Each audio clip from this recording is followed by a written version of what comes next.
Welcome to the Psychology World podcast with me, Connor Whiteley, psychology student and international best-selling psychology author of over 30 psychology books, bringing you the latest psychology news, fascinating psychology topics and more each week. If you want to learn more, then please check out connorwhiteley.net/books. And don't forget to like and subscribe to the YouTube video or follow on your favourite podcast app. And here's the show. Hi everyone and welcome to episode 327 of the Psychology World podcast with me, Con Whiteley. And today's episode is on what are the 7 types of rest. And it is Saturday the 7th of June 2025 as I record this.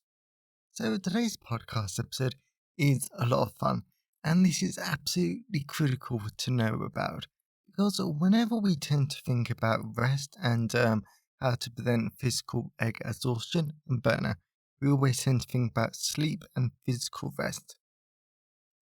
But in reality, the interesting thing about that sort of concept is that yes, we can improve our sleep and we can address the physical rest needs. But actually, this might increase our rates of burnout because we aren't addressing the other areas of our life that really need to be focused on. And these are the issues and the types of rest that we need to actually prevent burnout. For example, social rest, mental rest, creative rest, sensory rest, and so many more other brilliant concepts which we need to learn about. So in today's podcast episode, we're going to learn about what are the 7 types of rest, why are they important, why are they also important to know as aspiring and qualified psychologists, but also for ourselves, because there's always going to be times where us as students or qualified professionals with a busy workload, all of us are at risk of a burnout. So knowing these different types of rest is absolutely critical to maintaining our mental health and our well-being. So you've got that to look forward to in the content part of today's episode. So moving on to the psychology news section, we're reading from the British Psychological Society Research Digest. And the first one is, the reading the mind in the eyes test may be less robust than we thought. The reading the mind in the eyes task has been used in more than 1,500 studies, translated into at least 39 languages, and is endorsed by the US National Institutes for Mental Health as a current best option for assessing a person's ability to understand mental states by the authors of a recent paper in the journal Assessment.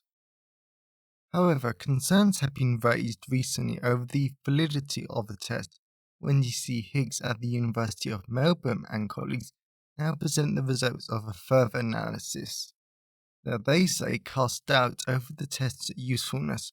Open quote, our findings contribute to the growing body of evidence questioning the reliability and validity of this particular task's scores. Close a quote. They argue because they use the acronym there, and I'm dyslexic. I don't know how to put random sounds together. Maybe it's the RMETS scores, which is probably how you say it actually. Okay then. Anyway, so there's a few things I want to say about this particular one. So first of all, reading the mind in the eyes tasks. Even though this isn't a task that I've particularly come across, because let's face it, there are hundreds and thousands of different tasks that psychologists use, even the most famous ones.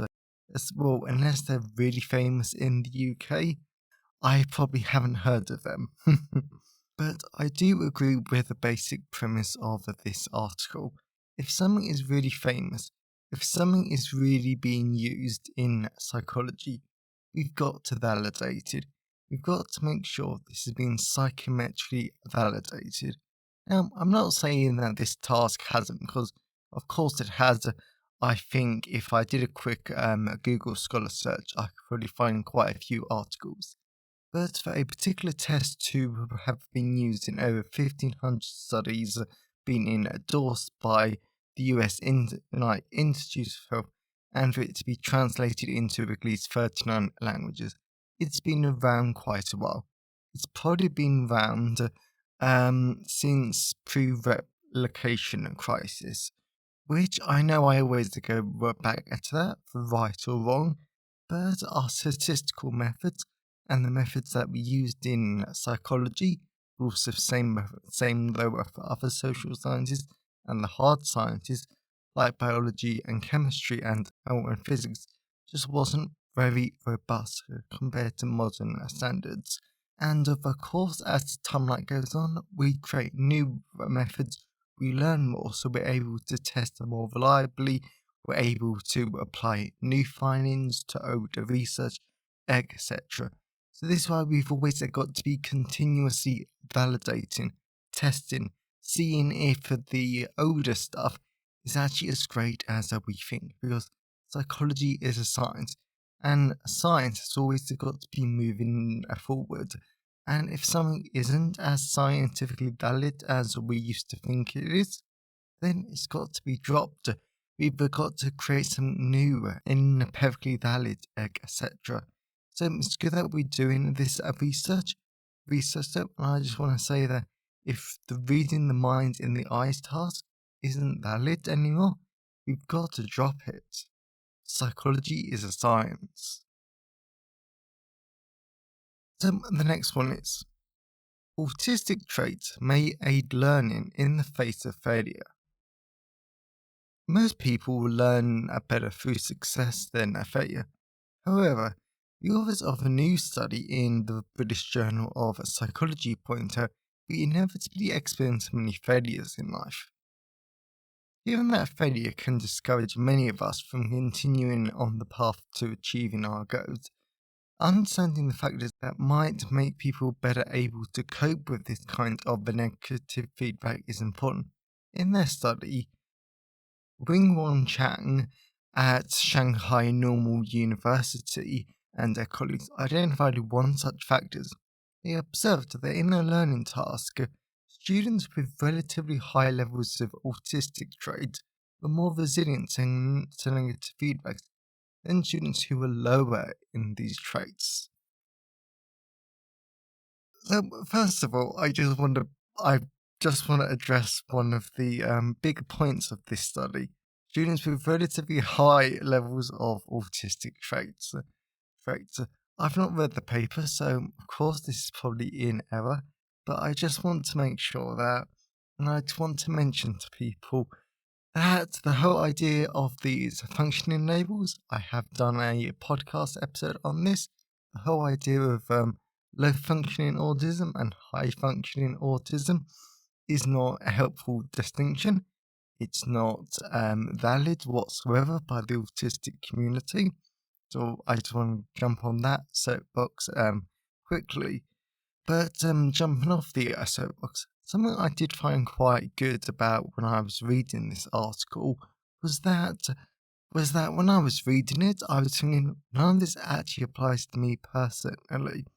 I think it's largely because I'm autistic, because it says most people learn better through successes than failures. I definitely see the point in that, but I learn tons from my failures.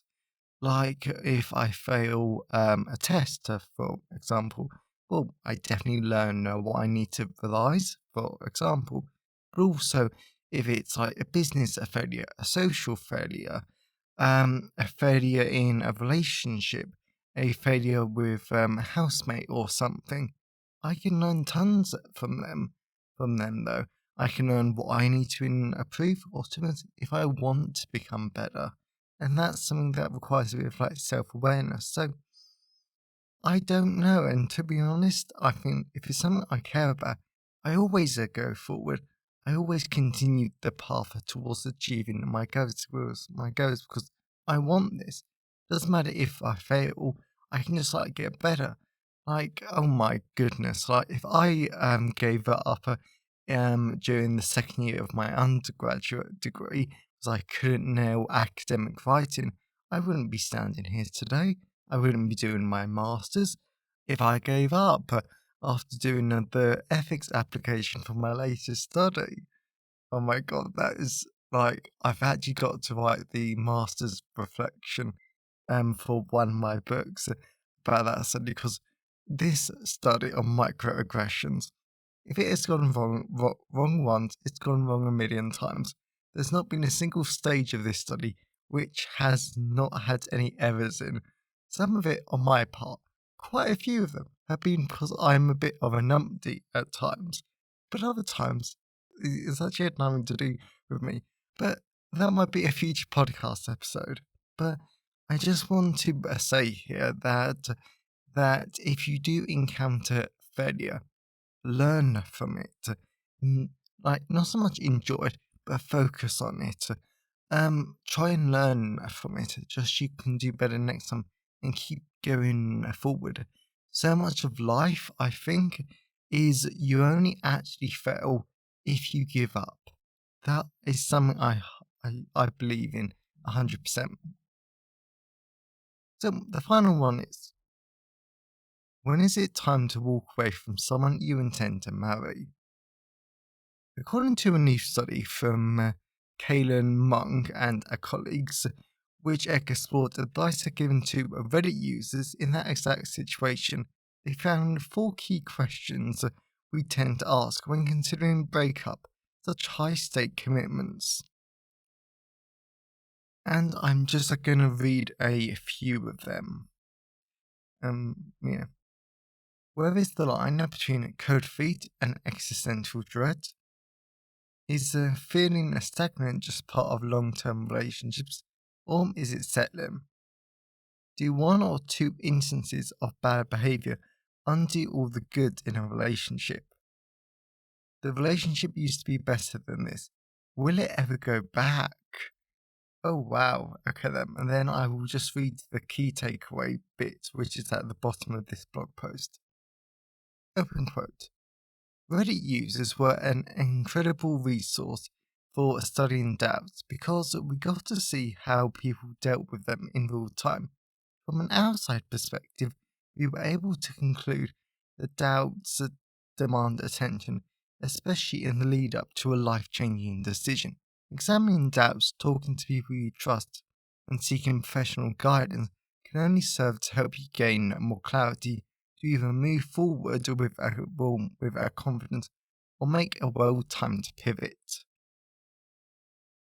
Okay, now this is definitely a useful one, something that's really good to think about, because whenever you're going to make a massive decision, for example, you're going to marry someone, you're going to move away, you're going to move in with a partner and buy a house there for the first time, you're going to have a kid, for example, all these massive decisions you've got to think about quite largely, and like you've really got to give them quite a lot of like time and consideration, because some of these aren't reversible, or even if you reverse them, there's going to be a massive change in your life.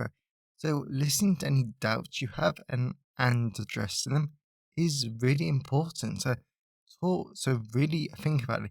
Talk to your friends, talk to your family, talk to a professional support person, or just get professional guidance. Yeah, like that's what I meant to say. Just really think about it, because once you make this decision, it either can't be reversed, or even if it is reversed, you're still either in a worse position, or your life will still be different. There's definitely some food for thought, and something that all of us have like got to think about, because something that I learned from my rape counselling was that your body, your mind, is an amazing instrument for detecting danger. Dangerous. If you've got a doubt, there's a good chance there is a reason for that doubt. Now, whether this doubt comes from a place of fear, and whether that fear is from a rational or an irrational place, that's an entirely different matter. If you've got a doubt, if you're feeling dread, if you're feeling nervous, that is your body telling you, stop. I don't feel safe. why, and then you've got to explore that reason. So just some interesting food for thought there. So I hope you enjoy the psychology news section. So let's move on to the personal update.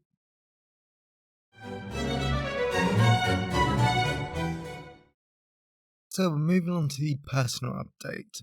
So this week has been absolutely chaotic, but in the best ways possible. Now, I like to think that I'm very academically minded to some extent, but when it comes to making a presentation on my dissertation, turns out I really overpack stuff, and I really imagine how fast I can talk in 10 minutes, let alone give a presentation on my dissertation. Because this week the university task was that I basically had to go through my dissertation and create a PowerPoint on it for this pass or fail assignment.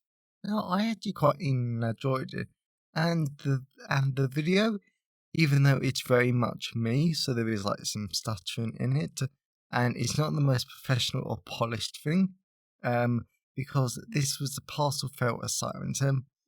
To be honest, after what, I just got so bored and so done with it. Because it's pass or fail. This is not going to determine the rest of my degree. Because the only way to fail it is if you genuinely try and fail.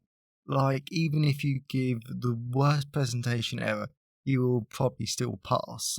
I probably spent about 2 hours on it to try and do the updates, the improvements that my supervisor suggested, not because it was bad, but just because she wanted it to be perfect, etc.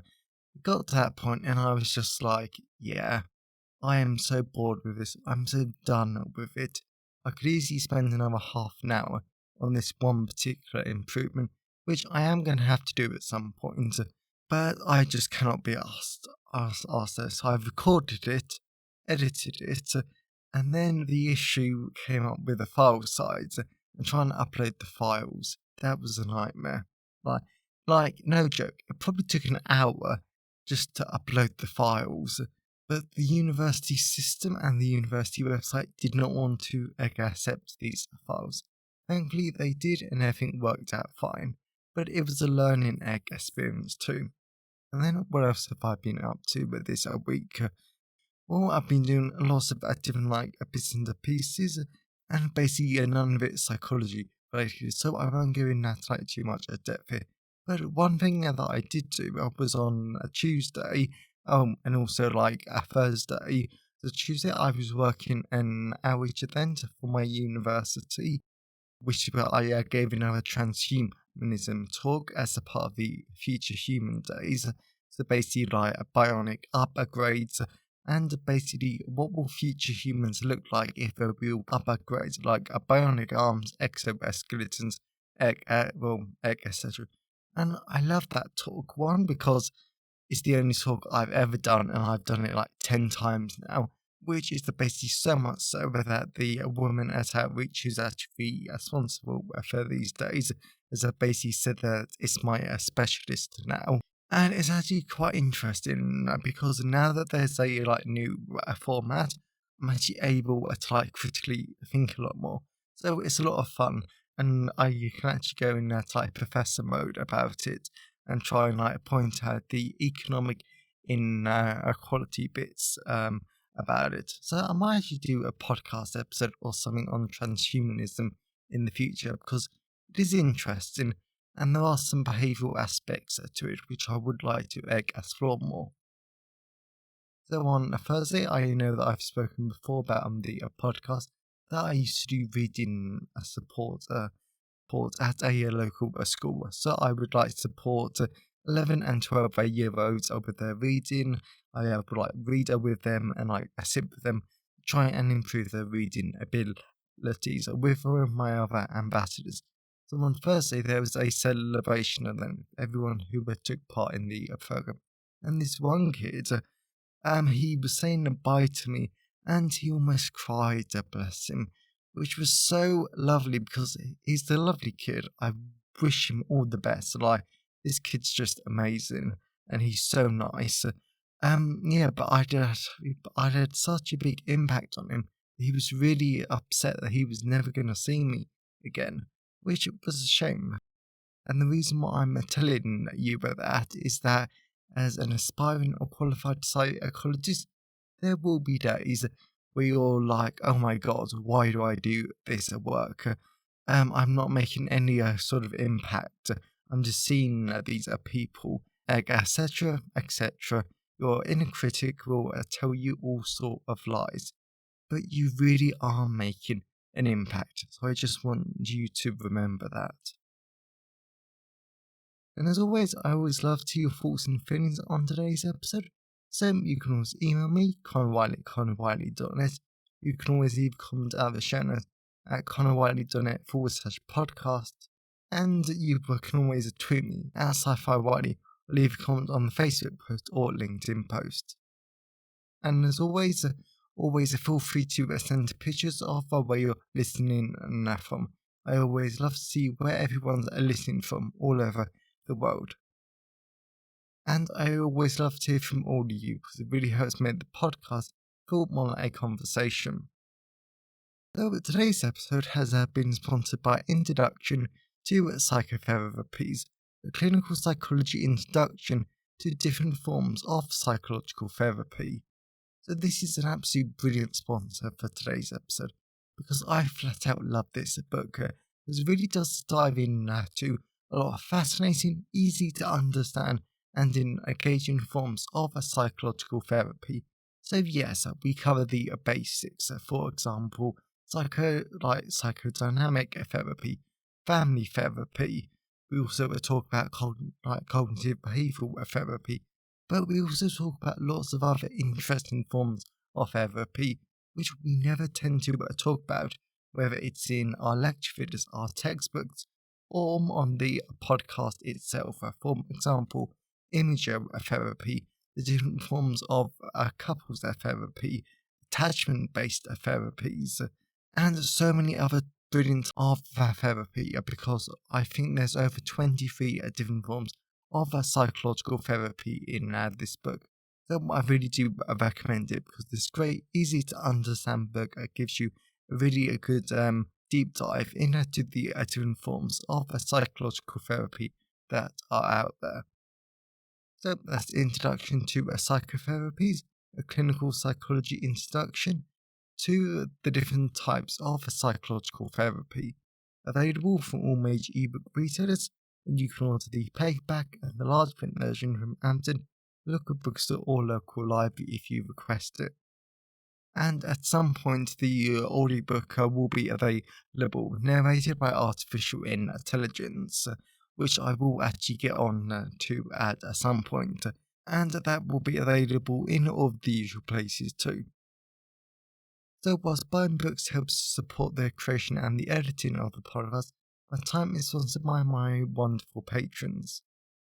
And as always, a massive thank you to my patrons, because your support shows that you like the show and you want to continue.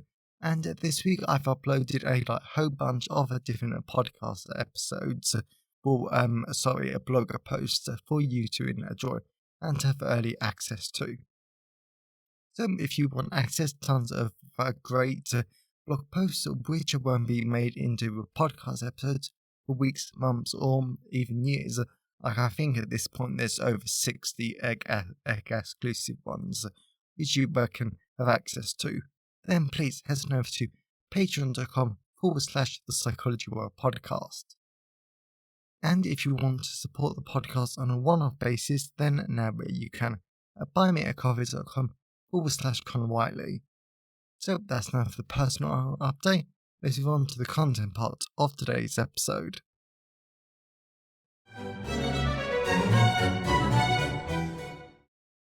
So we're moving on to the content part of today's episode. So we're going to be talking about what are the 7 types of rest. This is a critical podcast episode and really useful to understand, not only as an aspiring and qualified psychologist, but also as individuals too. So let's dive into it. Why sleep is not enough rest to fix exhaustion.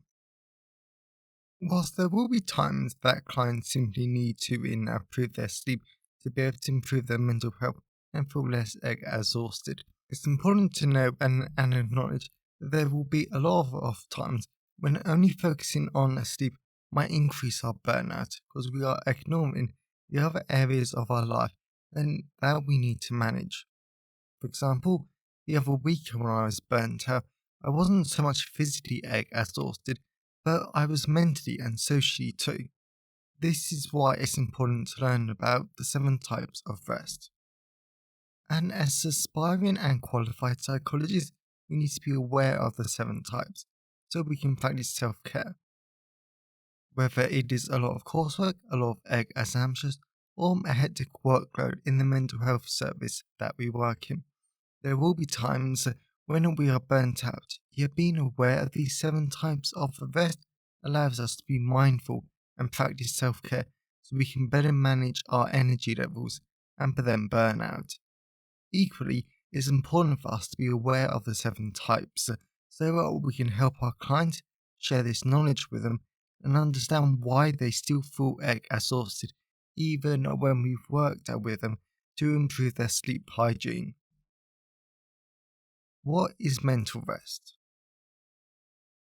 Personally, needing mental rest is a big one for me because I do so much work, so much writing, and other business things in relation to my university work. When I'm burnt out, I often find it is because I'm mentally exhausted, not physically, even though for me the effects often feel the same.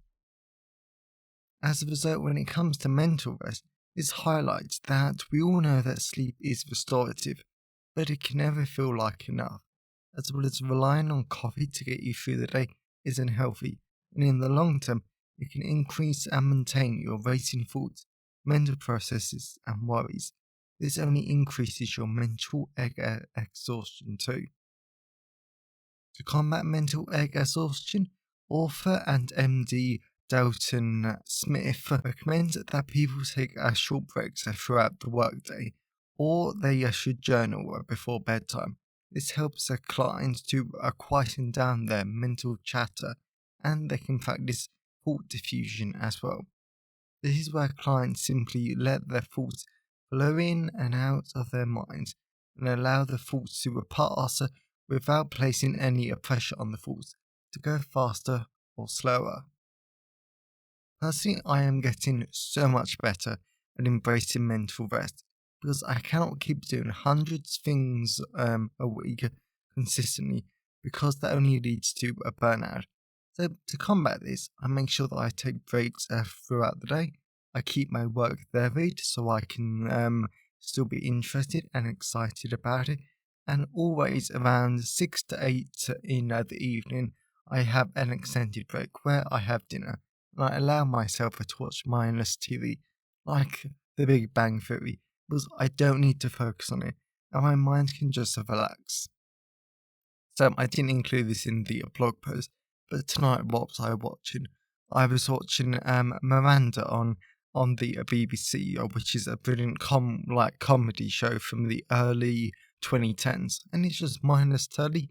It's funny, and I've not watched it for years, and I've been reading the woman's book lately.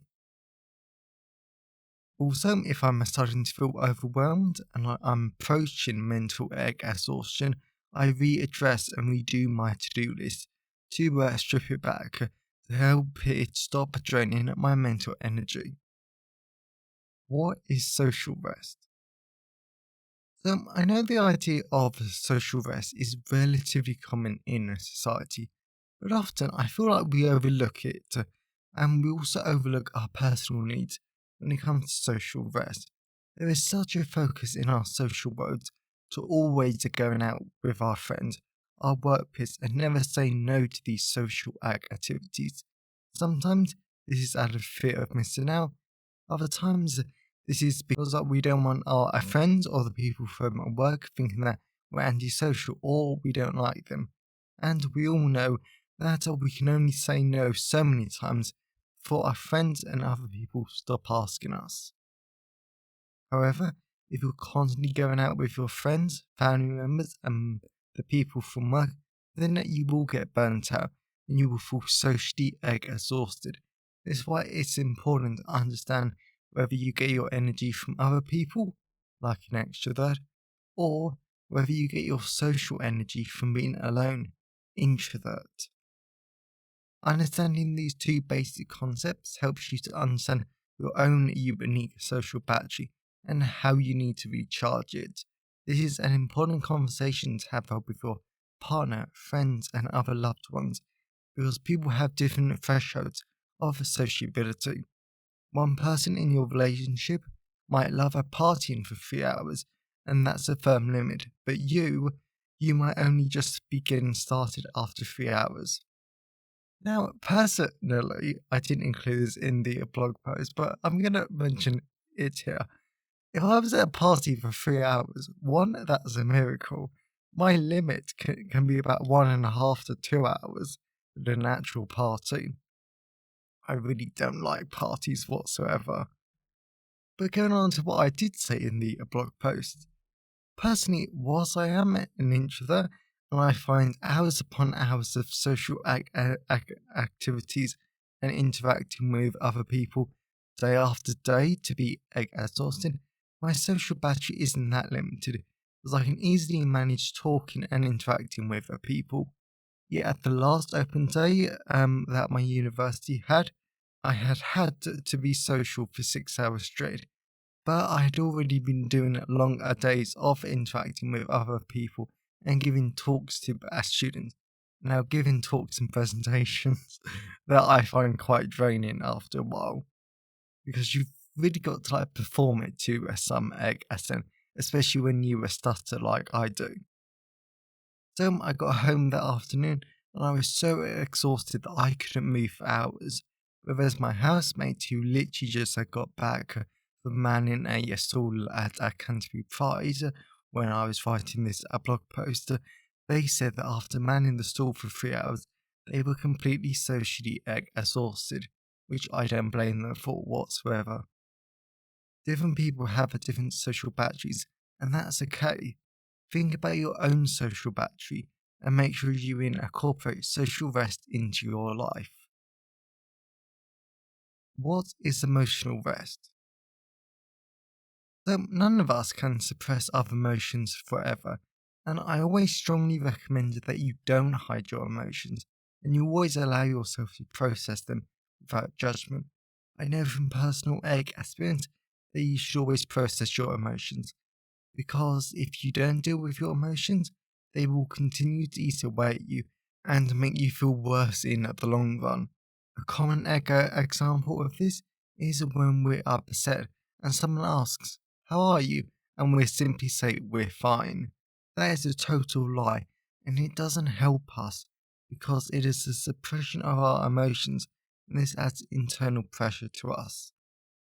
Therefore, emotional rest allows us to live authentically, and when we express our emotions, like our hesitations, concerns, and we stop pretending to be fine when we aren't, this allows our emotional systems to feel more relaxed and rested, as well as that emotional rest means we need to surround ourselves with people who help provide us with emotional peace. I know whenever I hold back emotions and annoyances, like when my friend or housemates annoying me, or they're showing toxic behaviours, I always feel better after standing up for myself and releasing my thoughts, feelings, and emotions. It means that things get dealt with, and I immediately feel lighter, and this means I don't feel exhausted and my mental health doesn't suffer. What is sensory rest? Even if you're not all autistic like I am, sensory rest is very important to be aware of. We are constantly stimulated by our screens, lights, pets, children, friends, social media, to-do lists, and conversations.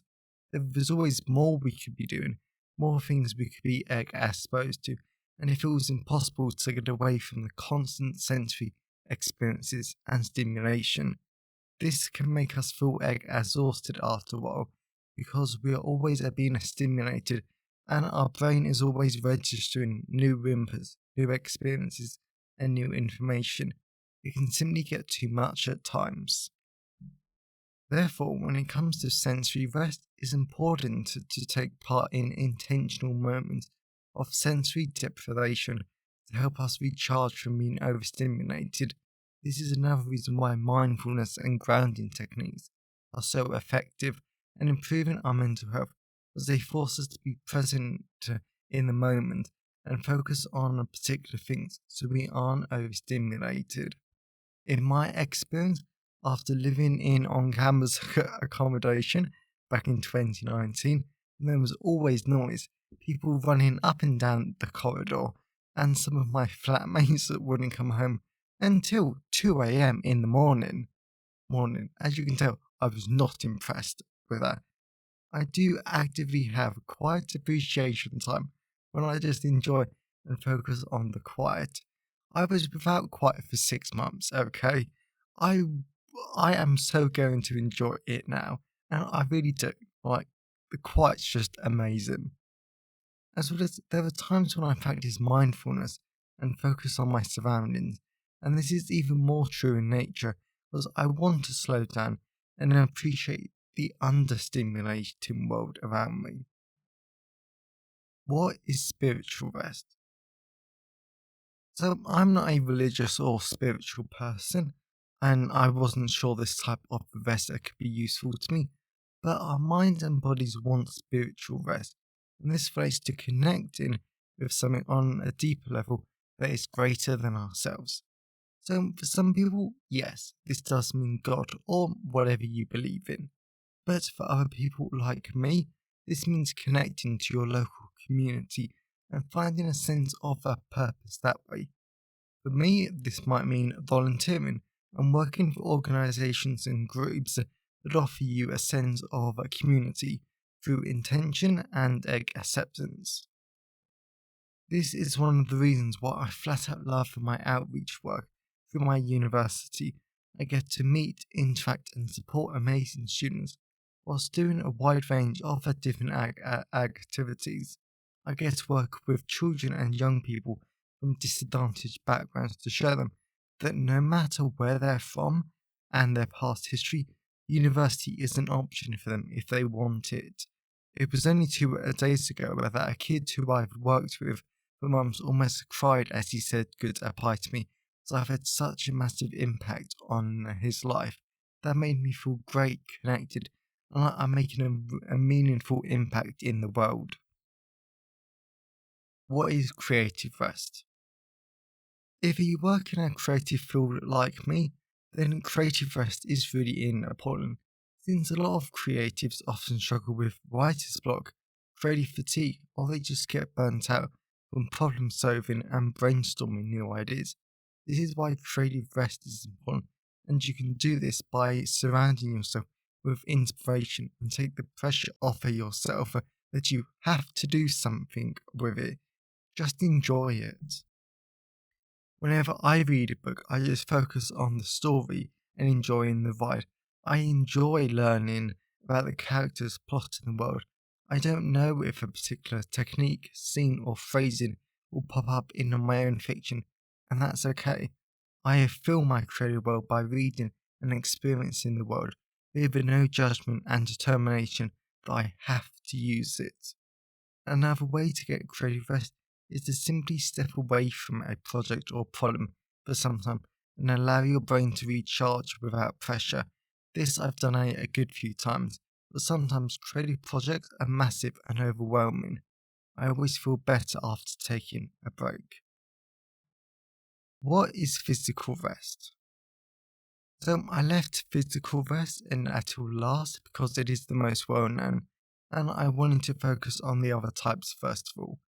Therefore, physical rest is a break from physical activities that exhaust us, so that we can use sleep, napping, and relaxation to rest physically. As well as there is something called active physical rest, and this refers to light restorative activities. For instance, this is why people say they find yoga, massages, and stretching relaxing. Personally, this is one of the reasons why I attempt to maintain a good sleep schedule, because it's important for combating physical exhaustion. This helps me to maintain a good sleep pattern, so I get enough sleep. Of course, this does not mean that I'm always good at it, and there are nights when I'm extremely bad at going to sleep at consistent times, as well as I make sure that there are times in the day when I'm not doing anything physically demanding. And if you want to learn more about improving your sleep, then please check out the podcast episode called How Does a Consistent Sleep Schedule Improve Mental Health? Conclusion. So in this episode, we've learned a lot of different ways about how you can combat exhaustion. And I know that the ideas of incorporating 7 types of rest in your life seems impossible. Yet I would suggest you simply take a step or 2 at a time. Try incorporating a small version of each type of rest in your day, 1 week at a time. You could start by fixing your sleep schedule for physical rest. You could try taking your full lunch break for mental rest, and so on. It is all about taking small steps today so you can benefit tomorrow. And over time, all these small steps will add it up into something amazing and easy to achieve. Since I learned and became more aware of these different types of rest, I've been better able to manage my time and energy levels. I don't always get it right, but I'm so much better than I used to be, so it's rare for me to feel exhausted. You can get that too. So here are some questions at the end of today's podcast episode. How could you incorporate physical rest into your life? What about mental rest? Sensory rest? Creative rest? Social rest? Spiritual rest? How could you incorporate emotional rest into your life? I really hope that you enjoyed today's episode and you got something out of it. I know that I did, because it's always good to learn more about how do we rest, how do we prevent burnout, what small actions can we do in our lives to have that long-term positive impact. And if you know anyone who would enjoy today's episode, then please share it with them. I'm always really grateful when you wonderful people help spread the word about the podcast. And if you want to learn more, then definitely check out Introduction to Psychotherapies, available in all of the usual places. And if you want to support the podcast on a monthly basis, then please head on over to patreon.com/The Psychology World Podcast. Or if you want to support the podcast on a one-off basis, then please head on over to buymeacoffee.com/Conor Whiteley. So, have a great day, everyone, and I'll see you next time. Found it helpful. Please remember to like the video and subscribe to the YouTube channel and follow the podcast on your favourite podcast app. And if you wanted to learn more, then please check out the backlist of the podcast episodes or my books at conwhiteley.net. So have a great day and I'll see you next time.